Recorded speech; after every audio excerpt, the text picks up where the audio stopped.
നമസ്കാരം. Raf talk ഫുട്ബോളിലേക്ക് അവർക്കും സ്വാഗതം. വേൾഡ് കപ്പിൻ്റെ ഫിക്സ്ചർ നിർണയ നറുക്കെടുപ്പ് നാളെ നടക്കുകയാണ്. അപ്പോൾ അതിനെക്കുറിച്ച് അറിയേണ്ട കാര്യങ്ങളൊക്കെ നമ്മൾ സംക്ഷിപ്തമായിട്ട് ഈ ഒരു വീഡിയോയിൽ അങ്ങ് പറയുകയാണ്. അതായത് ഡ്രോ എപ്പോഴാണ്, എവിടെ വെച്ചിട്ടാണ്, എന്താണ് അതിൻ്റെ പ്രൊസീജിയർ, ഓരോ പോർട്ടിലും ആരൊക്കെയാണ്, പിന്നെ എന്തൊക്കെയാണ് അതിൽ റൂൾസ്, ഈ പ്രോഗ്രാം കണ്ടക്ട് ചെയ്യാൻ വേണ്ടി ആരൊക്കെയാണ് ഹോസ്റ്റുമാരായിട്ടുള്ളത്, ഇങ്ങനെ വിശദമായിട്ട് അറിയേണ്ട കാര്യങ്ങളൊക്കെ നമ്മളൊന്ന് ടച്ച് ചെയ്ത് പോവുകയാണ്. അപ്പോൾ നമുക്കറിയാം, അടുത്ത വേൾഡ് കപ്പ് ജൂൺ 11 മുതൽ ജൂലൈ 19 വരെ US-ലും മെക്സിക്കോയിലും കാനഡയിലുമായിട്ടാണ് നടക്കുന്നത്. 3 ഹോസ്റ്റ് രാജ്യങ്ങളുണ്ട്. അടുത്ത വേൾഡ് കപ്പിൻ്റെ ഒരു പ്രത്യേകത എന്ന് പറഞ്ഞാൽ 48 ടീമുകൾ കളിക്കുന്നുണ്ട്. കഴിഞ്ഞ വേൾഡ് കപ്പിൽ 32 ടീമുകളായിരുന്നല്ലോ. അടുത്ത തവണ 48 ടീമുകൾ കളിക്കുന്നുണ്ട്. അപ്പോൾ അതനുസരിച്ച് ഫിക്സറിലൊക്കെ മാറ്റമുണ്ടാകും. ഫിക്സർ നിർണയ നറുക്കെടുപ്പ് നാളെ നടക്കുന്നത് വാഷിങ്ടൺ DC-യിലാണ്. അവിടുത്തെ കെന്നഡി സെൻറ്ററിലാണ്. നാളെ GMT സമയം 5 മണിക്കാണ് ഈ ഒരു ഡ്രോ നടക്കുക. എന്ന് പറഞ്ഞാൽ ഇന്ത്യൻ സമയം പറഞ്ഞാൽ നമുക്ക് നാളെ രാത്രി 10:30 ഡ്രോ പ്രോഗ്രാം ആരംഭിക്കുന്നത്. മൊത്തം 1.5 മണിക്കൂർ പ്രോഗ്രാമാണ് ഫിഫ പറയുന്നത്. അതിലൊരു 75 മിനിറ്റെങ്കിലും നറുക്കെടുപ്പുമായി ബന്ധപ്പെട്ട് കാര്യങ്ങൾ ഉണ്ടാകും.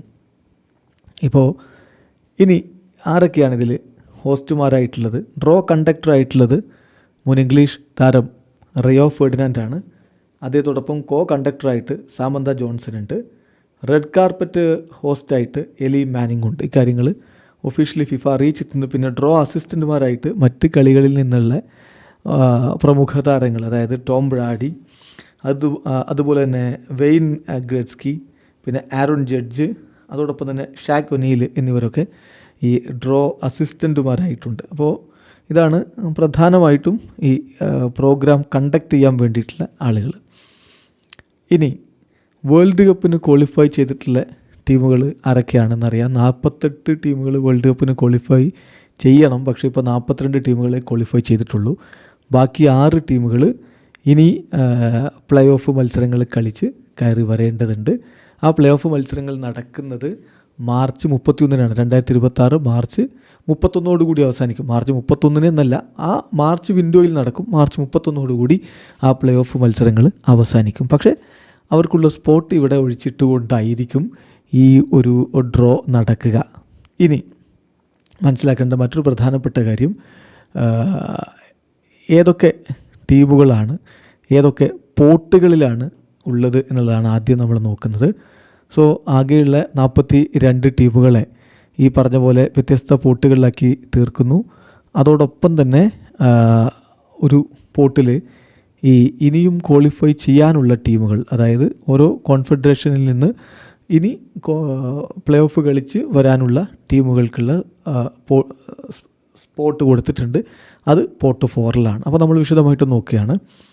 പോർട്ട് 1-ലുള്ളത് United States, Mexico, Canada, Spain, Argentina, France, England, Portugal, Brazil, Netherlands, Belgium, Germany എന്നീ ടീമുകളാണ്. പോർട്ട് 2-ല് Croatia, Morocco, Colombia, Uruguay, Switzerland, Japan, Senegal, Iran, South Korea, Ecuador, Australia ടീമുകളാണ്. ദെൻ പോർട്ട് 3-ല് Panama, Norway, Egypt, Algeria, Scotland, Paraguay, Ivory Coast, Tunisia, Uzbekistan, Qatar, Saudi Arabia, South Africa ടീമുകളാണ്. Pot 4-ലുള്ളത് ജോർദനും കേപ്പ് വെർദയും ഘാനയും കുറസാവോയും ഹെയ്ത്തിയും ന്യൂസിലാൻഡുമാണ്. കൂടാതെ യുവേഫയുടെ പ്ലേ ഓഫിൽ നിന്ന് 4 ടീമുകൾ വരും. അപ്പോൾ UEFA play off winner 1, UEFA play off winner 2, UEFA play off winner 3, UEFA play off winner 4, ഇങ്ങനെയുള്ള 4 ടീമുകൾ അതിലുണ്ടാകും. കൂടാതെ ഫിഫയുടെ ഇൻ്റർ കോണ്ടിനെൻ്റൽ പ്ലേ ഓഫ് ഉണ്ട്. അപ്പോൾ അതിലെ വിന്നർ 1-ഉം അതുപോലെ തന്നെ വിന്നർ 2-ഉം ഈ ഒരു പോർട്ടിലേക്ക് വരും, പോർട്ട് 4-ലേക്ക് വരും. അപ്പോൾ അങ്ങനെയായിരിക്കും ഓരോ ടീമുകളും ഓരോ പോർട്ടിലുണ്ടാവുക. ഇനി മനസ്സിലാക്കേണ്ടത് എങ്ങനെയാണ് സീഡിങ് വർക്ക് ചെയ്യുന്നതെന്നുള്ളതാണ്. അപ്പോൾ 42 ടീമുകളുണ്ട്. അവയെ 4 പോർട്ടുകളിൽ, ഓരോ പോർട്ടുകളിലും 12 ടീമുകളായിട്ടാണല്ലോ വെച്ചിട്ടുള്ളത്. അതിനുവേണ്ടി ഉപയോഗിച്ചിട്ടുള്ളത് ഫിഫയുടെ ഏറ്റവും പുതിയ വേൾഡ് റാങ്കിംഗ് ആണ്. അതായത് നവംബർ 19 പ്രസിദ്ധീകരിച്ച വേൾഡ് റാങ്കിംഗ് വെച്ചുകൊണ്ടാണ് ഈ പോർട്ടുകളിലേക്ക് ടീമുകളെ ഇങ്ങനെ വകതിരിച്ചിട്ടുള്ളത്. അതിൽ ഇപ്പോൾ നമുക്കറിയാമല്ലോ, ഇപ്പോൾ സ്പെയിന് നമ്പർ 1 ആണ്, അർജൻറ്റീന നമ്പർ 2 ആണ്, ഫ്രാൻസ് നമ്പർ 3 ആണ്, ഇംഗ്ലണ്ട് നമ്പർ 4 ആണ്, പോർച്ചുഗൽ നമ്പർ 5, ബ്രസീൽ, അങ്ങനെയൊക്കെ ഇങ്ങനെ വരികയാണ്. അപ്പോൾ അത് ഇവരെ കൂടാതെ ഇപ്പോൾ ടോപ്പിലുള്ള ടീമുകളെ കൂടാതെ 12 ടീമുകളിൽ ടോപ്പിലുള്ള ടീമുകളല്ലാത്തവരുണ്ട്. അത് യുണൈറ്റഡ് സ്റ്റേറ്റ്സും മെക്സിക്കോയും കാനഡയുമാണ്. അപ്പോൾ അവർ പോർട്ട് 1 തന്നെ ഇടം പിടിക്കുന്നത് ഹോസ്റ്റുമാർ എന്ന രൂപത്തിലാണ് വരുന്നത്.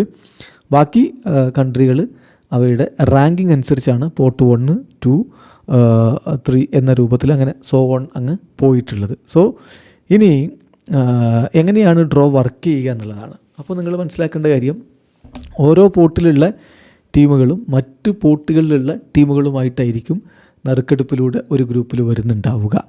അപ്പോൾ അതിൽ ഡ്രോ സ്റ്റാർട്ട് ചെയ്യുന്നത് പോർട്ട് 1 വെച്ചിട്ടാണ്. അപ്പോൾ ഇതിൽ നമുക്കറിയാവുന്ന കാര്യം, ഇപ്പോൾ യുണൈറ്റഡ് സ്റ്റേറ്റ്സ്, മെക്സിക്കോ, കാനഡ ഈ ടീമുകൾക്ക് ഓൾറെഡി ഓരോ ഗ്രൂപ്പുകൾ അലോക്കേറ്റ് ചെയ്തിട്ടുണ്ട്. അതുപോലെ തന്നെ ഏത് ഡേറ്റിന് എവിടെ വെച്ച് അവരുടെ മത്സരം നടക്കും എന്നുള്ളതും അവർക്ക് ഓൾറെഡി അറിയിപ്പ് കൊടുത്തിട്ടുണ്ട്. ഇപ്പോൾ ഫോർ എക്സാമ്പിൾ നമ്മൾ പറയുകയാണെങ്കിൽ മെക്സിക്കോയുടെ കാര്യത്തിൽ അവരുടെ ആദ്യ മത്സരം ജൂൺ 11 എസ്റ്റാഡിയോ ആസ്റ്റക്കയിൽ വെച്ച്, അതായത് മെക്സിക്കോ സിറ്റിയിലെ ആ ഒരു സ്റ്റേഡിയത്തിൽ വെച്ചിട്ടായിരിക്കും നടക്കുക.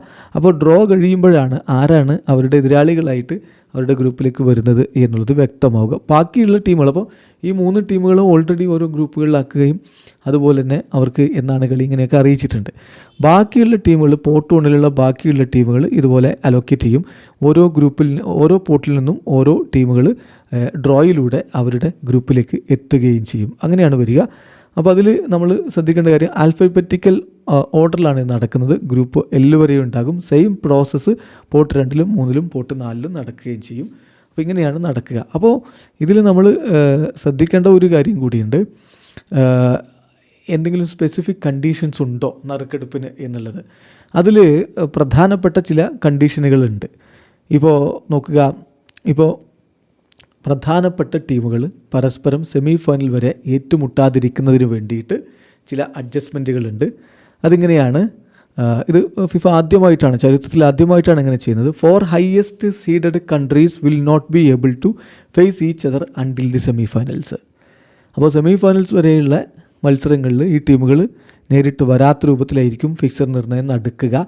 അത് ഈ പറയുന്ന ടീമുകൾ അവരുടെ ഗ്രൂപ്പിൽ ചാമ്പ്യന്മാരായി വന്നാൽ സെമിയിൽ മാത്രമേ പിന്നെ അവർ ഏറ്റുമുട്ടുന്ന സ്ഥിതി ഉണ്ടാവുകയുള്ളൂ. അതായത് ഇപ്പോൾ സ്പെയിൻ നമ്പർ 1 ആണല്ലോ, അർജൻറ്റീന നമ്പർ 2 ആണ് വേൾഡ് റാങ്കിങ്ങിലുള്ളത്.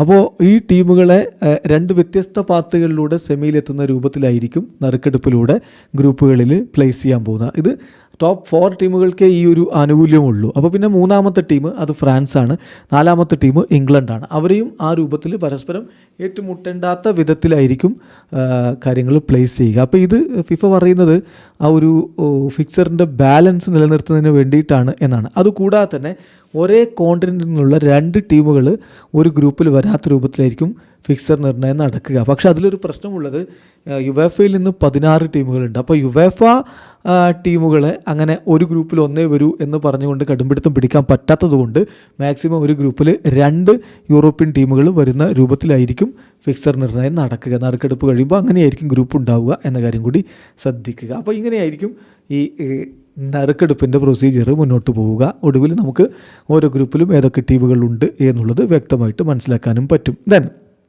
ഇനി മനസ്സിലാക്കേണ്ട ഒരു കാര്യം, എന്നായിരിക്കും ഈ ടീമുകൾ ആരോടൊക്കെ ഏറ്റുമുട്ടുന്നത്, ഏതൊക്കെ ഗ്രൗണ്ടിലാണെന്ന് തീരുമാനിക്കുക. ഇപ്പോൾ ഫിക്സർ നിർണ്ണയം കഴിഞ്ഞാൽ ഗ്രൂപ്പിൽ ആരൊക്കെയാണാവും, പക്ഷേ എന്നാണ് കളി, ഏതാണ് കളി, അപ്പോൾ അതിന് കിക്ക് ഓഫ് ടൈം അടക്കമുള്ള കാര്യങ്ങൾ അറിയുക നാളെ കഴിഞ്ഞ് ഡിസംബർ 6 ഡിസംബർ 6 ഈ വിവരങ്ങൾ കൺഫേം ചെയ്ത് പുറത്തുവിടും എന്നാണ് ഫിഫ അറിയിച്ചിട്ടുള്ളത്. അതായത് ഗ്രൂപ്പല്ല, കളികൾ ആരോടൊക്കെ ഏതൊക്കെ ഗ്രൗണ്ടിൽ വെച്ച് നടക്കും, ഇങ്ങനെയുള്ള കാര്യങ്ങൾ. അപ്പോൾ അപ്പോഴും പ്രശ്നങ്ങളുണ്ടല്ലോ. ഈ പറഞ്ഞ പോലെ യുവേഫയിലെ 4 ടീമുകൾ ഇനിയും ക്വാളിഫൈ ചെയ്യാനുണ്ട്. ഇൻ്റർ കോണ്ടിനെൻ്റൽ പ്ലേ ഓഫിൽ നിന്ന് 2 ടീമുകളും വരാനുണ്ട്. അപ്പോൾ ആ ടീമുകളുടെ ഒരു ക്വാളിഫിക്കേഷൻ എന്ന് നടക്കുന്നു ചോദിച്ചാൽ അത് മാർച്ച് 26 മുതൽ മാർച്ച് 31 വരെയുള്ള പ്ലേ ഓഫിലൂടെ ആയിരിക്കും അത് തീരുമാനമാവുക. അപ്പോൾ ഇൻ്റർ കോണ്ടിനെൻ്റൽ പ്ലേ ഓഫിൻ്റെ സമയം ഇപ്പോൾ പാത്ത് എയിൽ ന്യൂ കാലിഡോണിയ, ജമൈക്ക തമ്മിലുള്ള പോരാട്ടമുണ്ട്. അതിൽ വിജയിക്കുന്നവർ DR കോങ്കോയുമായിട്ട് അതിൻ്റെ ഫൈനൽ കളിക്കും. പിന്നെ പ്ലേ ഓഫ് പാത്ത് ബിയിൽ ബൊളീവിയ വേഴ്സസ് സൂരിനാം കളിയുണ്ട്. അതിൽ വിജയിക്കുന്നവർ ഇറാഖുമായിട്ട് കളിക്കും. അതിൽ ജയിക്കുന്നവരായിരിക്കും വേൾഡ് കപ്പിന് യോഗ്യതയുമായിട്ട് വരിക. അപ്പോൾ ഇങ്ങനെയൊക്കെയാണ് അതിലുള്ളത്. അതേസമയം യൂറോപ്പിലെ പ്ലേ ഓഫ് പാത്ത് എന്ന് പറഞ്ഞാൽ 4 പാത്തുകളുണ്ട്.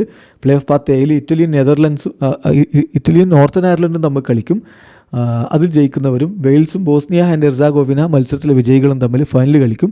അപ്പോൾ അതിൽ വിജയിക്കുന്ന ടീമായിരിക്കും വേൾഡ് കപ്പിന് പോവുക. പ്ലേ ഓഫ് പാത്ത് ബിയിൽ യുക്രൈനും സ്വീഡനും തമ്മിൽ കളിക്കും.